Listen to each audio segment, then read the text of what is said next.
ribuan peserta I Am Presiden dari seluruh Indonesia telah mengikuti audisi di 12 kota besar Indonesia yang diadakan di berbagai kampus negeri maupun swasta.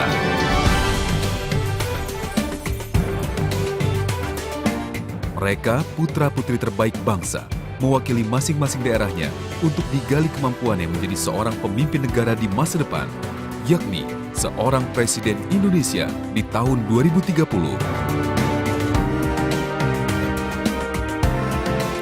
Dan tak hanya itu, sebagai juara I Am Presiden Season 2012-2013, pemenang akan mendapatkan uang tunai senilai 1,7 miliar rupiah. Dan yang tak kalah penting adalah berhak menyandang predikat sebagai juara I Am Presiden.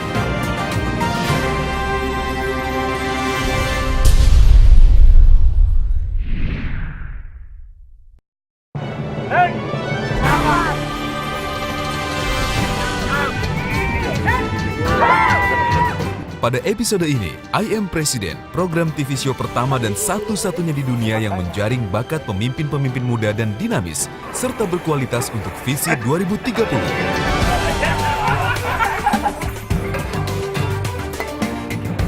Menyuguhkan kegiatan para presiden yang dikarantinakan di Kampung Air, Katulampa, Bogor, serta babak eliminasi hingga menyisakan 5 finalis. Bagaimana serunya aksi-aksi mereka? Ikuti saja liputannya yang diawali dengan kegiatan senam di pagi hari. Ikuti saja liputannya yang diawali dengan kegiatan senam di pagi hari.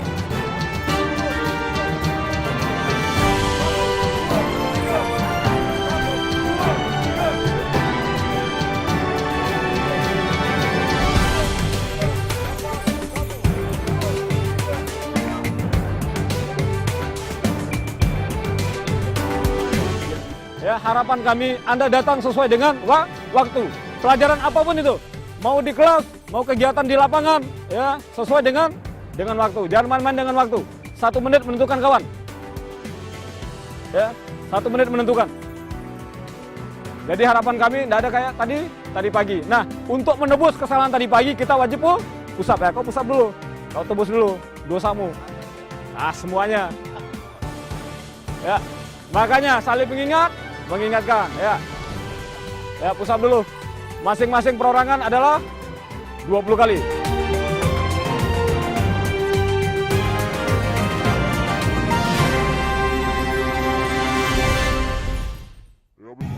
Ayo Bapak jangan gerak aja, ikutin teman saya. Ha, ha. Tuh, wah. Di tempat dulu. Samping. Saya harap di latihan yang akan datang, mudah-mudahan Anda lebih committed dan kita harus showkan seriousness kita. Ya.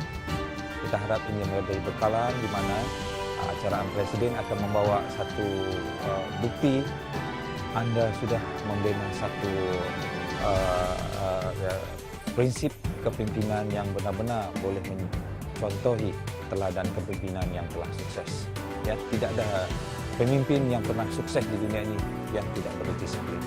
Tidak ada pemimpin yang tidak ada yang sukses, tetapi mereka ini sendirinya tidak mempunyai komitmen kepada apa yang mau dipimpin. Maka saya yakin mulai sekarang kita harus fokus pada agenda Anda adalah pelatih calon pemimpin ke depan. Maka kalau kita komitmen, Anda pemimpin lebih komited. Maka itulah tuntutan kita sebagai organizer. Kita harap Anda sekalian harus sama-sama memberi kerjasama ini. Mudah-mudahan Anda sukses di perjalanan seterusnya.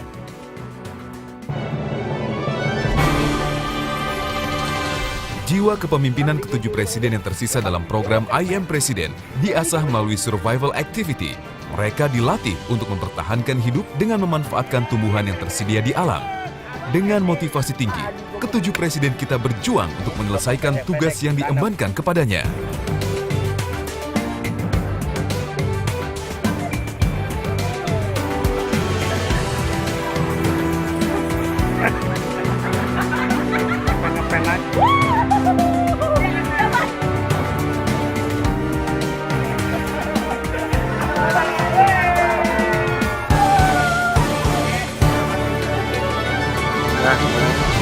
Dapatnya paling terakhir. Ayamnya juga paling kecil nih. Tapi ya, ayam presiden selalu.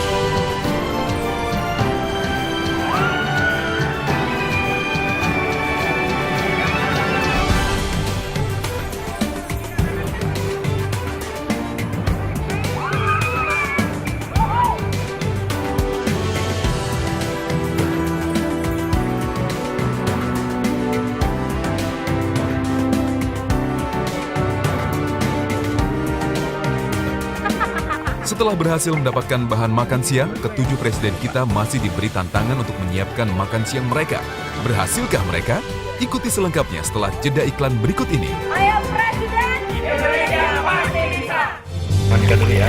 Sorry.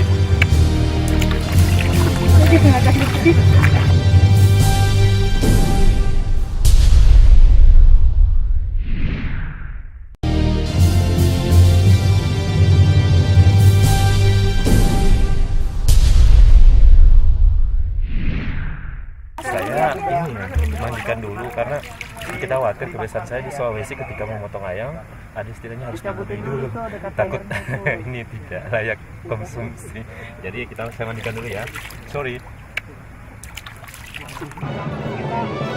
Terima kasih Anda masih setia mengikuti program I Am Presiden. Indonesia bisa. Kali ini ketujuh presiden yang masih bertahan akan berjuang mengolah bahan makanan yang telah mereka dapatkan. Apakah mereka juga piawai mengolah ayam dan singkong sebagai menu makan siangnya? Kita lihat dari dekat aksi-aksi mereka.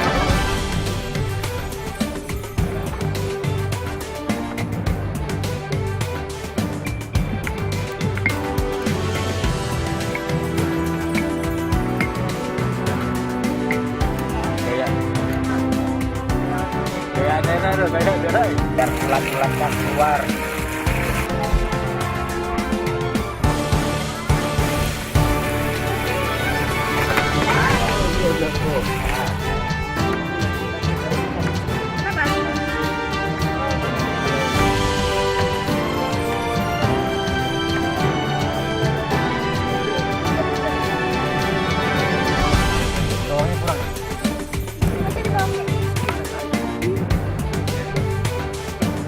Tapi elang rabun.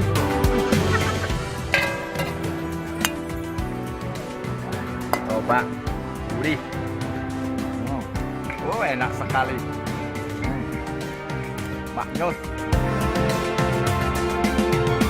Ya, betul ya.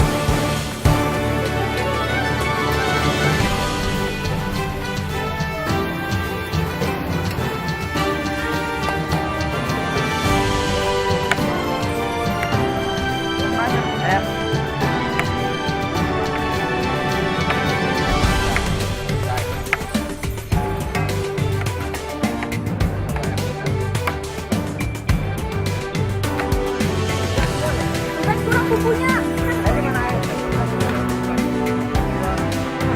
Ada mana air? Itu di sana.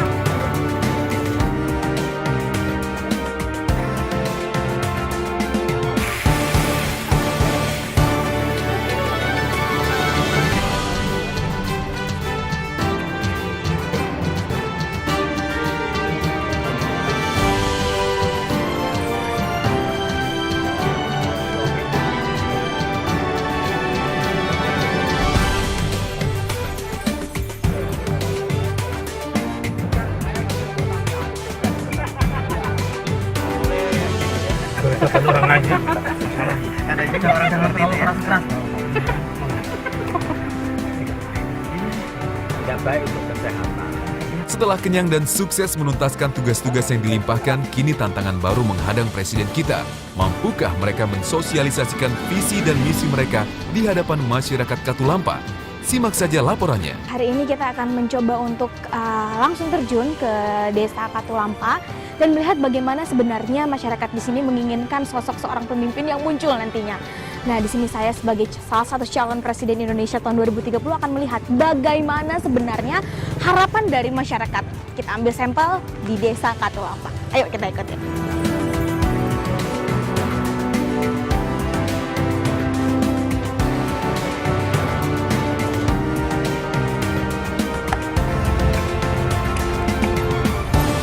Assalamualaikum Pak, saya punya cita-cita bagaimana seluruh masyarakat Indonesia, terutama yang seperti mas-mas ini, bisa hidup lebih baik di masa depan, bisa lebih sejahtera di masa depan. Konsep ekonomi yang saya mau bawa untuk masyarakat ke depan itu Indonesia akan jadi pusat perdagangan dunia.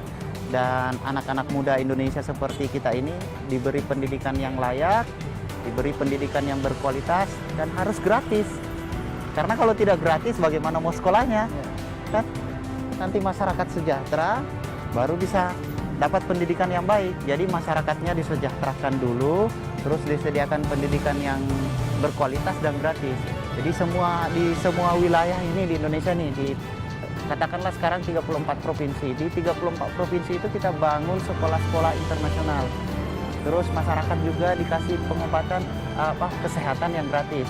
Jadi orang-orang miskin, orang-orang di bawah ini tidak perlu takut sakit, tidak perlu juga takut tidak bisa sekolah anak-anaknya.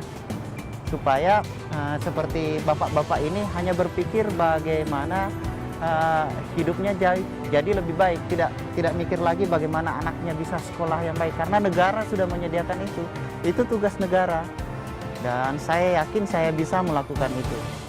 Insya Allah saya bisa melakukan itu.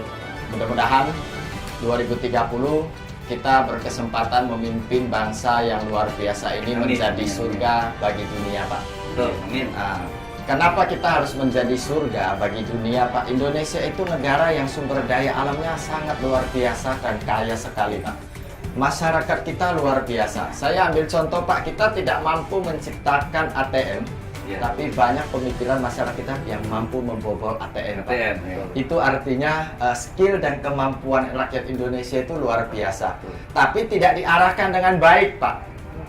Nah, tugas kita lah yang saat ini mengetahui persoalan bangsa ini supaya di 2030 kita mampu menyiapkan generasi kita yang tadinya beroriented kepada hal-hal negatif, kita arahkan ke positif, Pak.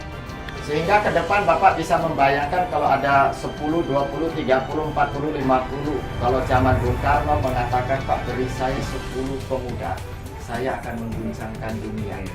Saat ini kita banyak generasi muda, Pak. Kita harusnya bukan mengguncangkan dunia, tapi alam semesta akan kita guncangkan, Pak. Maka kita ciptakanlah surga itu ada di Indonesia, Pak. Saya pribadi ini kalau boleh sharing, Pak. Indonesia kayak yang Bapak bilang tadi, sumber daya alam banyak. Sumber daya manusia juga oke punya. Kita juga posisi strategis. Jadi sebenarnya kalau menurut saya Indonesia itu cocok banget kalau dijadikan pusat perdagangan dunia. Nanti 2030 coba kita meramalkan kira-kira 20 tahun lagi. Menurut Bapak gimana, Pak, dengan visi tersebut? Ya, kalau secara ini ya, sekarang walaupun sekarang sudah ada secara global, Iya, betul.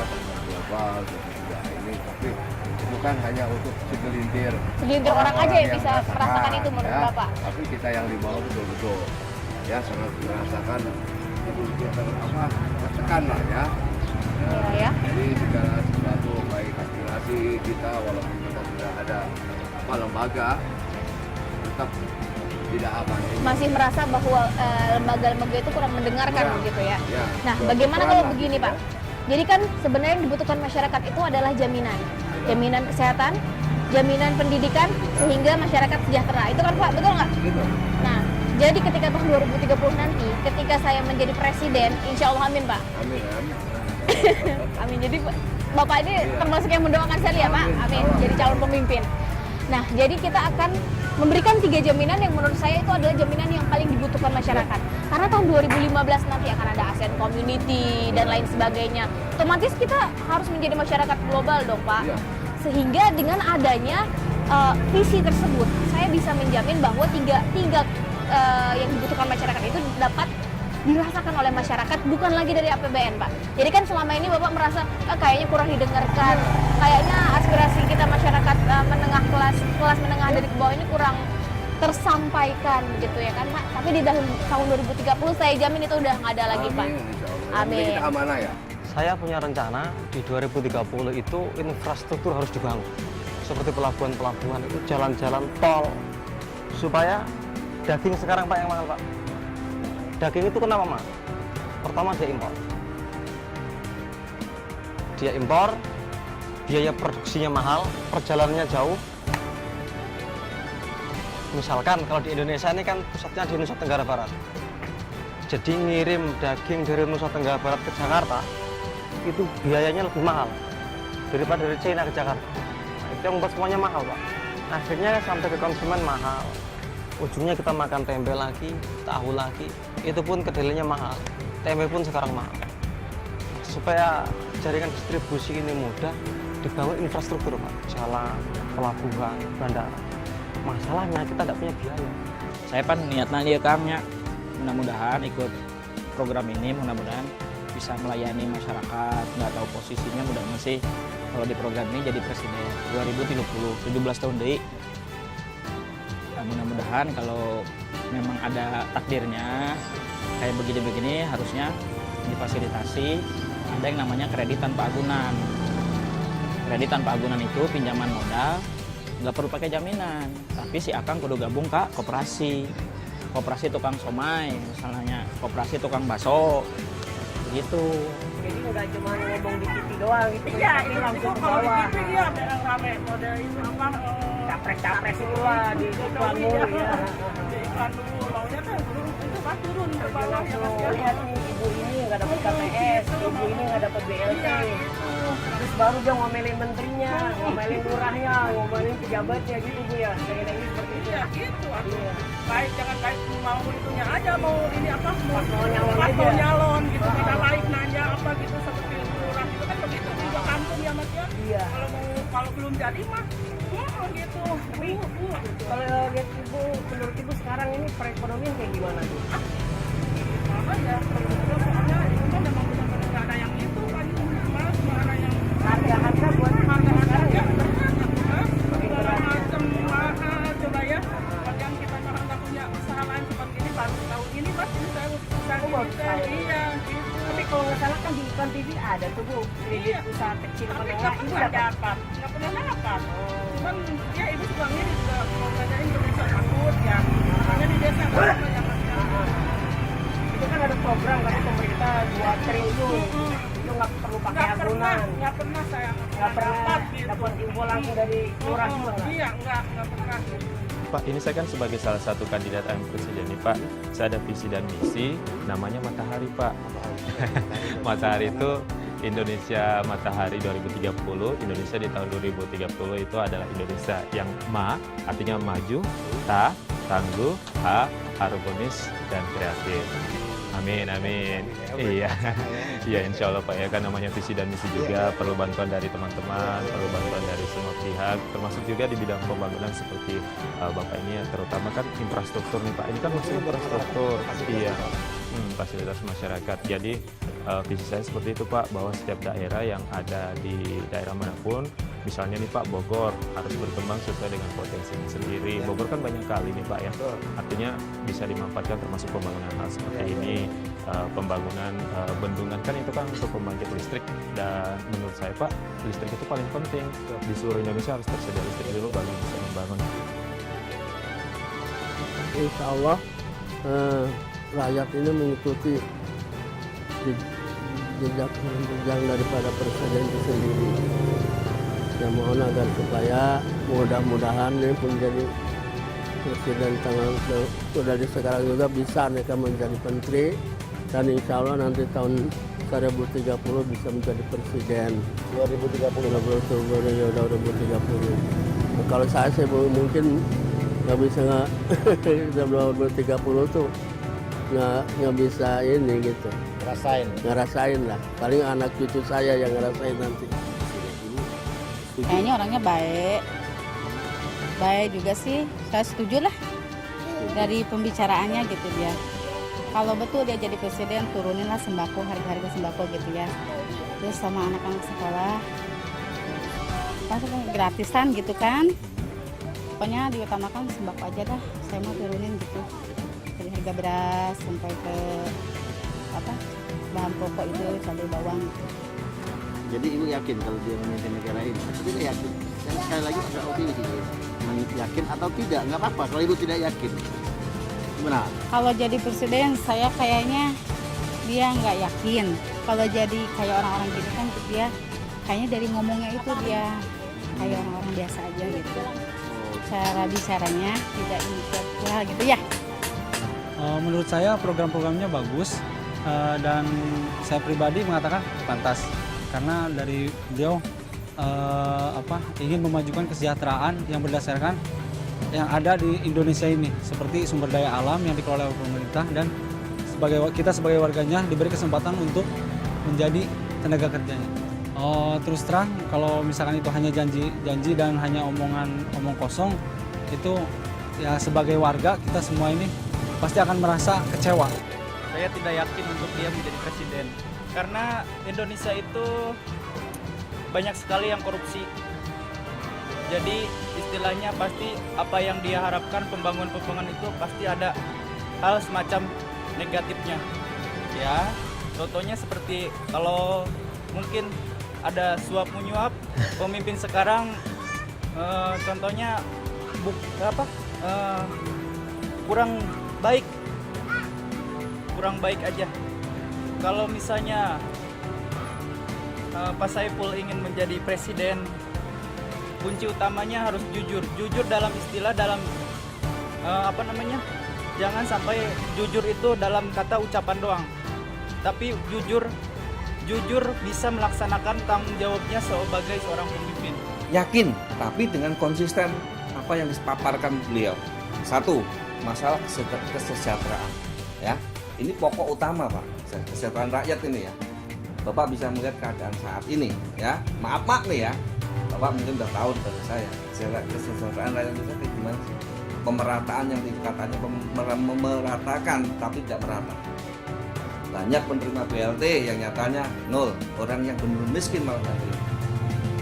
Makanya untuk tahun selanjutnya saya mohon benar-benar selesai. Para presiden kita telah turun langsung ke tengah masyarakat. Mereka juga sudah berandai-andai menjadi presiden di 2030. Namun, mereka masih harus menimba ilmu dan pengalaman. Nantikan mereka setelah yang satu ini. Ayam Presiden Indonesia bisa. Ini bahasa tubuh orang sukses itu kelihatan. Dengan mengikuti lalat itu terbang.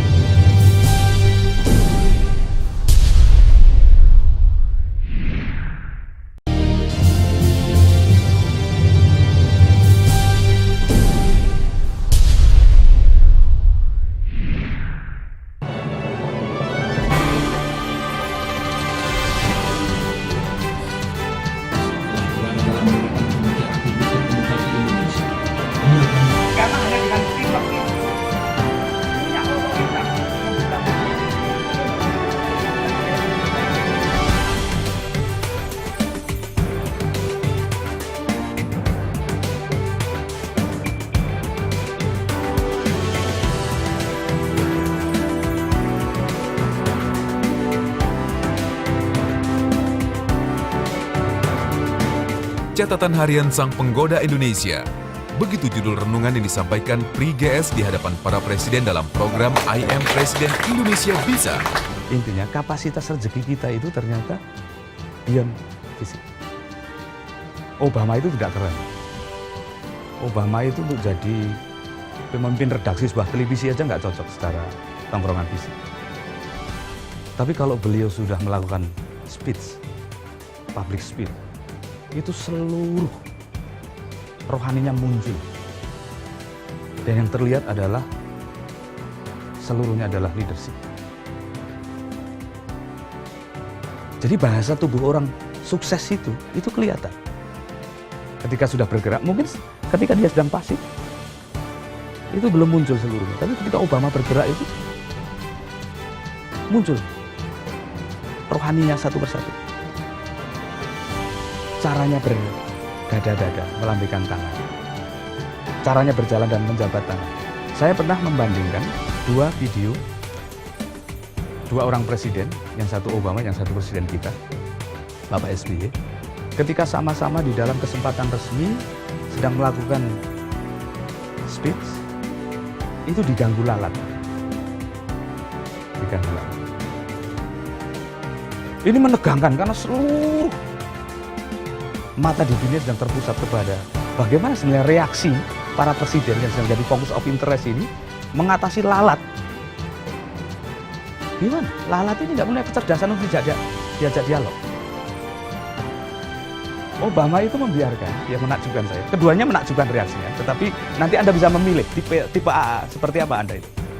Obama itu orang tegang, ya, pada lalat ini. Terus Obama itu mengikuti ketegangan publik ini dengan mengikuti lalat itu terbang sampai dia menemukan ritme untuk menepuknya. Dan kena. Dan mati lalat itu. Pak SBY dan pidato.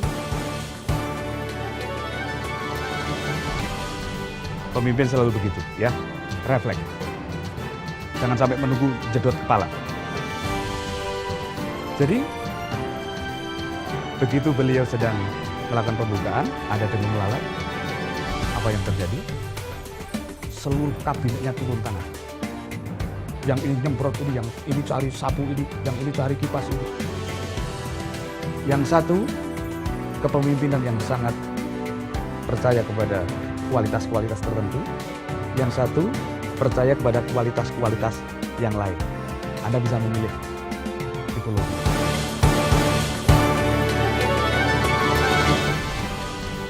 Saya selalu takjub kepada pemimpin-pemimpin besar di dunia itu. Biasanya mereka hanya fokus kepada soal-soal yang besar. Persoalan-persoalan yang ideologis. Saya kemari, bahkan di ruang di tempat ini, saya melewati sebuah akses jalan yang sangat, menurut imajinasi saya, itu sebuah akses jalan, ini ruang yang sangat luas. Tetapi akses jalan kami adalah akses jalan yang kecil, yang sama sekali tidak layak dengan keluasan ini. Dalam imajinasi saya, itu adalah sebuah akses jalan yang tidak pernah terbayangkan akan menjadi akses jalan. Artinya kota-kota di Indonesia ini saja, itu sebuah kota yang tidak terencanakan. Maka kesalahan tata ruang di Indonesia sangat tinggi, itu saja tata ruang. Apalagi kalau yang salah adalah tata laku. Tata ruang yang keliru saja itu membawa beban psikis yang tidak ringan, apalagi kalau itu tata laku. Nah, pemimpin-pemimpin besar itu selalu sibuk hanya di dalam fokus-fokus tata laku, tidak fokus di dalam sibuk otak-atik anggaran, markup proyek, tidak. Tetapi hal yang ideologi itu sangat menyita kehidupan beliau-beliau pemimpin besar ini. Setelah mendapatkan berbagai macam pembekalan dan penampaan, saatnya para presiden turun gunung untuk beraksi. Apa saja persiapan mereka? Saya akan kejar, terutama dengan Dr. Hanta Yuda. Rupanya beliau ingin jawaban yang pasti, sementara saya harus menjawab dengan politis. Tapi nanti kita akan jawab dengan pasti. Tunggu saya, terima kasih.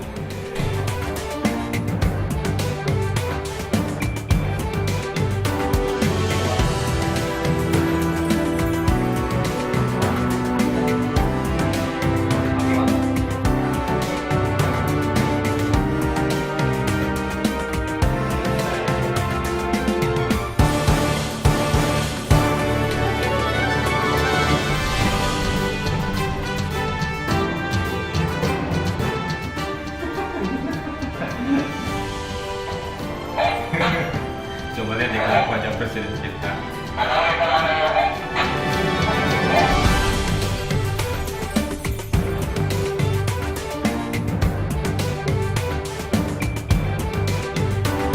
Setiap hari itu harus bangun subuh untuk mencari inspirasi, dan ya sama seperti hari-hari sebelumnya. Tadi pagi subuh-subuh inspirasi itu dikirim oleh Tuhan kepada saya dan sudah saya siapkan dengan baik untuk penyampaian pidato hari ini. Persiapannya seperti biasa, riset, belajar, buka data, persiapan fisik, tidur yang cukup, berdoa. Sesi debat kali ini saya mempersiapkan berbagai hal tentunya, termasuk persiapan materi untuk mematangkan materi, termasuk mental yang ada. Yang pasti untuk debat kali ini saya harus mempersiapkan kondisi fisik saya dan menjaga ketenangan pikiran, karena saya yakin debat kali ini lebih seru dan lebih menantang. Teman-teman panelis lain itu hebat menurut saya, dan saya butuh konsentrasi dan mematangkan materi saya. Jadi tadi malam itu saya membaca terkait poin-poin yang akan saya sampaikan hari ini, Nah, setelah itu ya istirahat dan tidur saja. Hari ini saya dapat penampilan yang pertama dan rasanya deg-deg banget. Doain saya ya. Itulah tadi persiapan yang telah dilakukan. Mampukah mereka menaklukkan hati para juri? Saksikan aksi mereka sesaat lagi.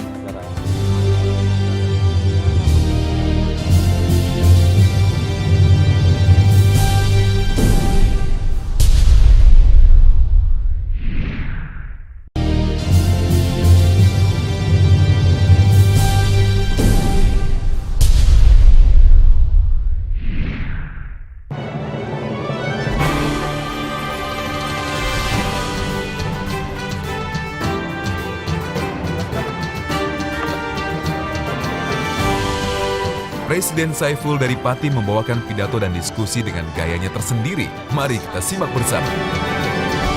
Presiden Saiful dari Pati membawakan pidato dan diskusi dengan gayanya tersendiri. Mari kita simak bersama. 3-2 tahun, lalu bagaimana kita mempertanggungjawabkan Republik ini di hadapan Bang Thoyib.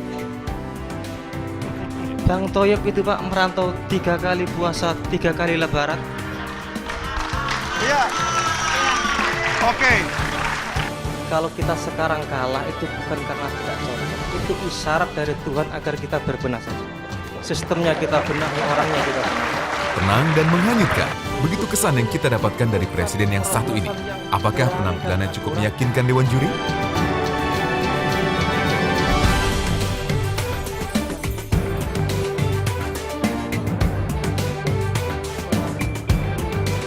Maju 2 langkah. Kami undang Ibu Shirley, Bapak Agung, Bapak Saiful, dan juga Bapak Mudrikan.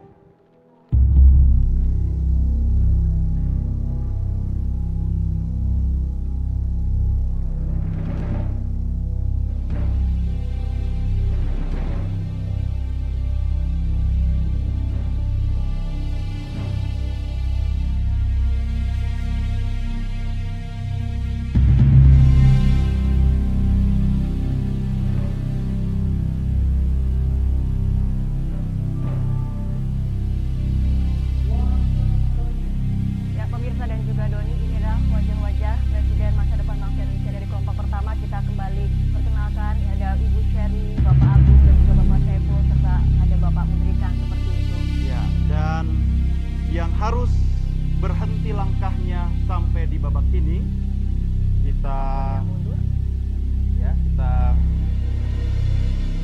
berikan tepuk tangan dulu yang paling meriah.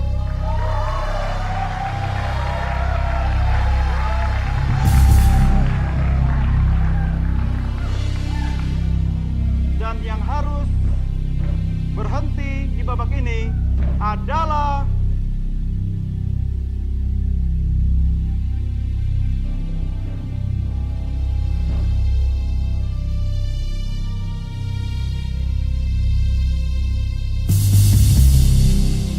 Bapak M. Saiful.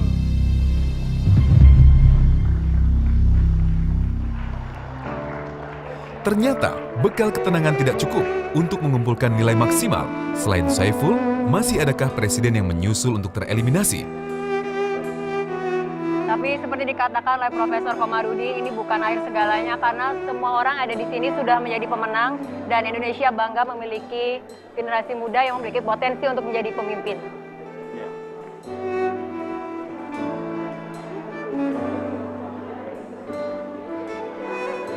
Kita berikan tepuk tangan yang meriah untuk Bapak Saiful. Saya baru merasakan 1 kali dieliminasi. Sekarang saya baru tahu rasanya tereliminasi. Sedih ya. Sedih bukan hanya karena tidak mendapatkan hadiah yang besar itu, tetapi sedih karena harus berpisah dengan teman-teman. Kita sudah lama, sudah hampir 16 bulan bersama. Lewat eliminasi ini saya harus berpisah. Tetapi inilah hidup. Tidak semua proses kehidupan ini berjalan seperti yang kita inginkan. Kesabaran, keikhlasan kita justru diuji saat semua ini terjadi tidak sesuai keinginan. Tetapi apapun itu ada di 7 besar ini saya sudah senang. Saya bangga bisa menjadi bagian dari keluarga besar I Am President dengan CMG Global, dengan teman-teman yang hebat, yang luar biasa. Saya banyak belajar dari beliau-beliau. Dari jauh saya akan doakan semoga teman-teman semakin hebat, semakin berprestasi, semakin membanggakan. Untuk CMG Global, untuk Pak Asmi dan semua kru, dari hati yang paling dalam saya mengucapkan terima kasih sekali atas kesempatan yang diberikan kepada saya sangat luar biasa. Tetapi saya tahu saya belum bisa menjadi seperti yang Pak Asmi harapkan, belum bisa menjadi seperti yang CMG Global harapkan, belum bisa menjadi seperti yang masyarakat harapkan. Saya sadar itu, saya minta maaf untuk itu. Saya sudah berusaha memberikan yang terbaik, tapi hanya ini yang bisa saya berikan, hanya ini saja. Saya terima kasih kesempatannya Pak Asmi, teman-teman sekalian, kru.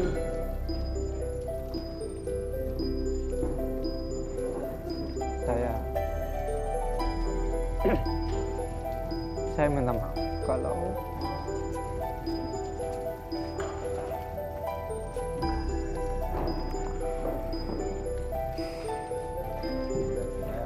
minta maaf kalau selama kebersamaan saya ini ada sesuatu yang saya lakukan yang kurang berkenan di hati Pak Asmi, teman-teman dan semuanya. Saya minta maaf.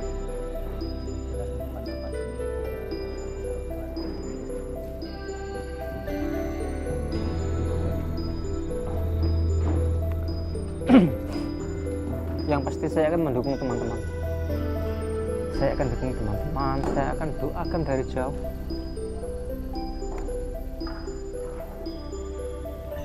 Saya akan melanjutkan hidup saya, mulai berusaha lagi, dan mulai berpikir melanjutkan studi saya yang belum selesai.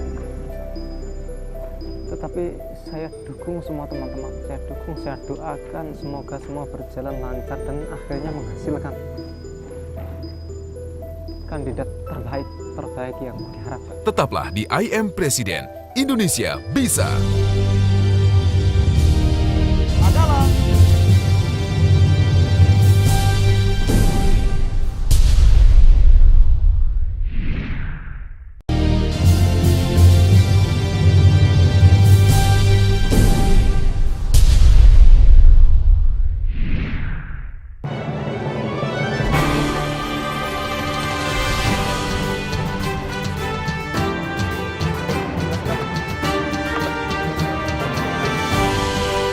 Presiden Saiful dari Pati membawakan pidato dan diskusi dengan gayanya tersendiri. Mari kita simak bersama. Bayangkan, kalau korupsi 5 miliar di penjara 2 tahun, lalu bagaimana kita mempertanggungjawabkan Republik ini di hadapan Bang Thoyib. Bang Thoyib itu Pak merantau 3 kali puasa, 3 kali lebaran. Iya. Oke. Kalau kita sekarang kalah itu bukan karena tidak cocok, itu isyarat dari Tuhan agar kita berbenah saja. Sistemnya kita benahi, orangnya kita benahi. Tenang dan menghanyutkan, begitu kesan yang kita dapatkan dari presiden yang satu ini. Apakah penampilannya cukup meyakinkan Dewan Juri?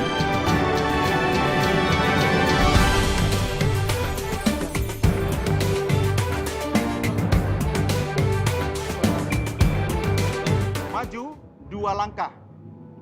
Kami undang Ibu Shirley, Bapak Agung, Bapak Saiful, dan juga Bapak Mutrikan.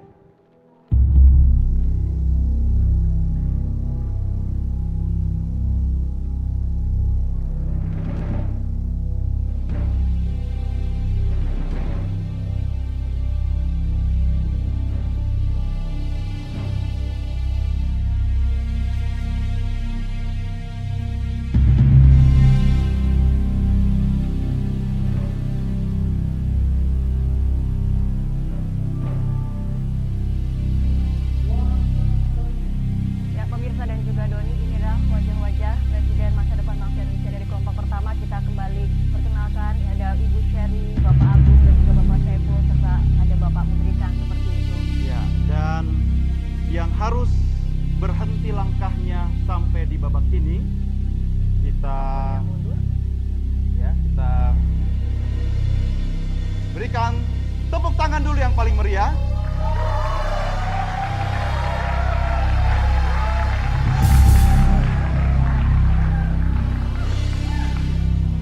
Dan yang harus berhenti di babak ini adalah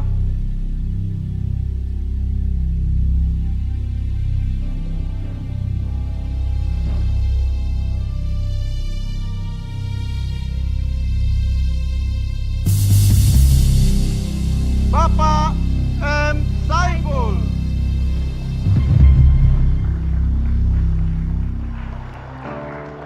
Ternyata bekal ketenangan tidak cukup untuk mengumpulkan nilai maksimal. Selain Saiful, masih adakah presiden yang menyusul untuk tereliminasi?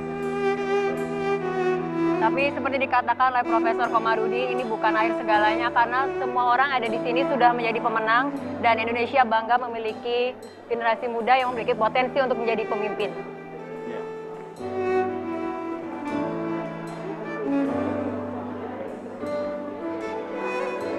Kita berikan tepuk tangan yang meriah untuk Bapak Saiful. Saya baru merasakan 1 kali dieliminasi. Sekarang saya baru tahu rasanya tereliminasi. Sedih ya. Sedih bukan hanya karena tidak mendapatkan hadiah yang besar itu, tetapi sedih karena harus berpisah dengan teman-teman.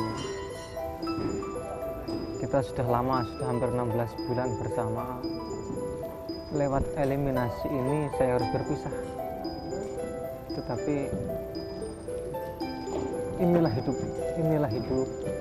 Tidak semua proses kehidupan ini berjalan seperti yang kita inginkan. Kesabaran, keikhlasan kita justru diuji saat semua ini terjadi tidak sesuai keinginan. Tetapi apapun itu ada di 7 besar ini saya sudah senang, saya bangga bisa menjadi bagian dari keluarga besar IM Presiden dengan CMG Global, dengan teman-teman yang hebat, yang luar biasa. Saya banyak belajar dari beliau-beliau. Dari jauh saya akan doakan semoga teman-teman semakin hebat, semakin berprestasi, semakin membanggakan. Untuk CMG Global, untuk Pak Asmi dan semua kru, dari hati yang paling dalam saya mengucapkan terima kasih sekali atas kesempatan yang diberikan kepada saya sangat luar biasa. Tetapi saya tahu saya belum bisa menjadi seperti yang Pak Asmi harapkan, belum bisa menjadi seperti yang CMG Global harapkan, belum bisa menjadi seperti yang masyarakat harapkan. Saya sadar itu, saya minta maaf untuk itu. Saya sudah berusaha memberikan yang terbaik, tapi hanya ini yang bisa saya berikan, hanya ini saja. Saya terima kasih kesempatannya Pak Asmi, teman-teman sekalian, kru.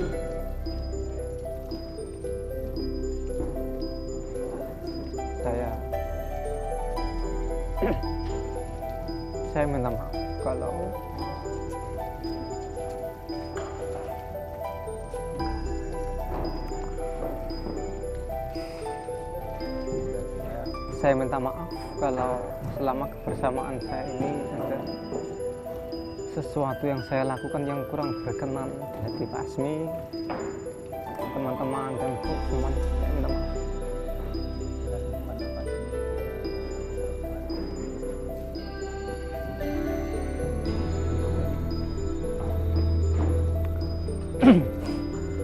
Yang pasti saya akan mendukung teman-teman.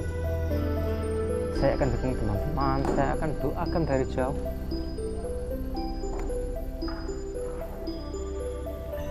Saya akan melanjutkan hidup saya, mulai berusaha lagi, dan mulai berpikir melanjutkan studi saya yang belum selesai. Tetapi saya dukung semua teman-teman, saya dukung, saya doakan semoga semua berjalan lancar dan akhirnya menghasilkan. kandidat terbaik yang diharapkan. Tetaplah di I Am Presiden, Indonesia bisa. Adalah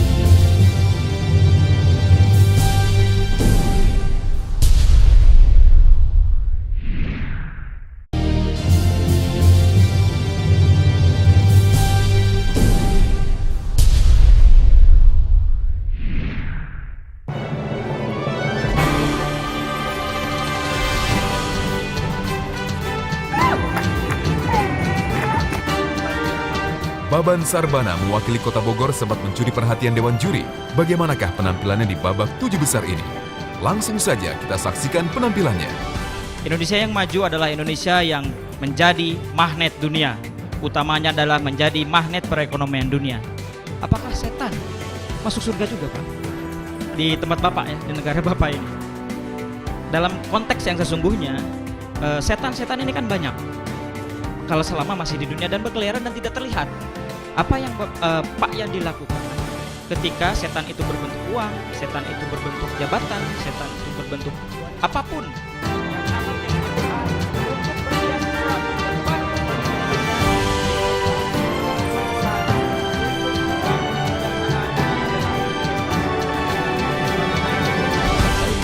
Oke, tapi saya tidak bisa mengambil keputusan sendiri.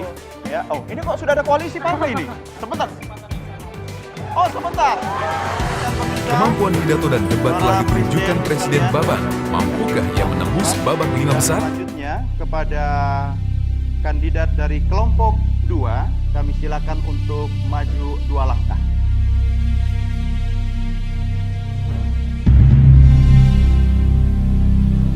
Di kelompok yang kedua ini ada Bapak Baban, Bapak Saparudin, Bapak Yandi Chow, dan calon Presiden Independen Bapak Anoto. Ya. Dan siapakah kira-kira yang akan terhenti langkahnya di babak ini? Namun bukan berarti terhenti cita-cita dan semangatnya untuk tetap menjadi pemimpin masa depan bangsa Indonesia. Kepada nama yang kami sebutkan, dia harus pulang dan turun dari panggung ini.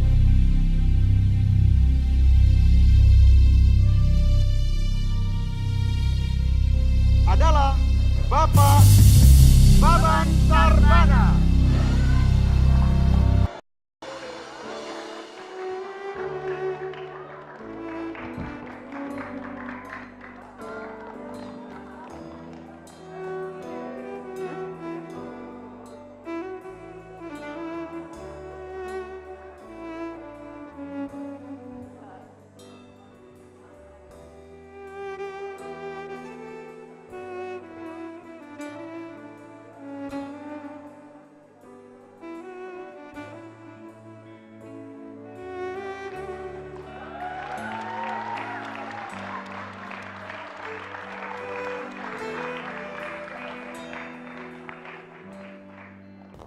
Terima kasih untuk kesempatan luar biasa selama 16 bulan dengan pengalaman beraneka ragam untuk membentuk karakter dan kepemimpinan saya.